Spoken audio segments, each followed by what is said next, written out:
Tingnan mo yung ano, yung enerhiya, ang taas.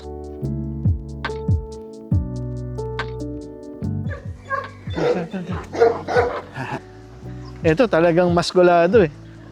Oh, yun, growling. Wala pa lang, para na kayong mga ano. Okay, so last kong pack walk dito sa dalawa na to, kasama sila Kandula. Yun yung kinaladkad nila ako sa palengke.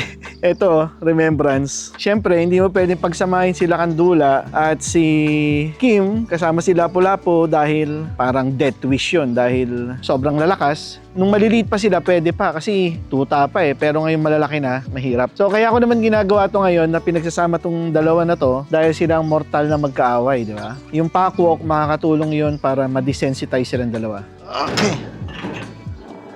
Up, nauunawaan ng dalawang aso ko na hindi sila pwedeng mauna sa akin. Okay, good.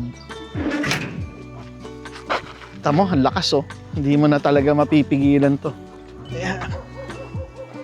Kaya yan no, sobrang excited umamoy, umihi. Tingnan natin reaction nila sa truck ha.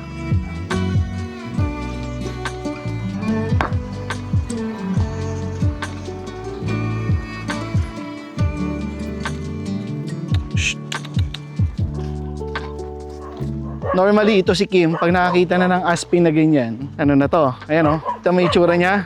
Yan, kailangan mo sawayin yan. Ayan, meron pa dun. Dati noon, yan o, susunggaban nila yan eh. Ngayon, hindi no. Talagang tumanda na rin sila. Tama si Kim o, alam na alam niya yung stick ko eh.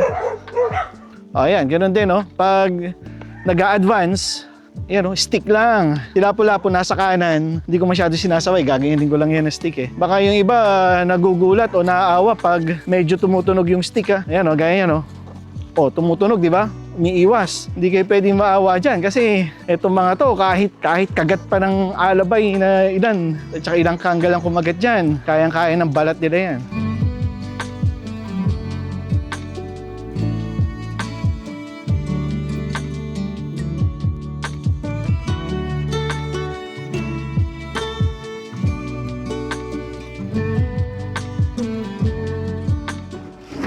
Yeah.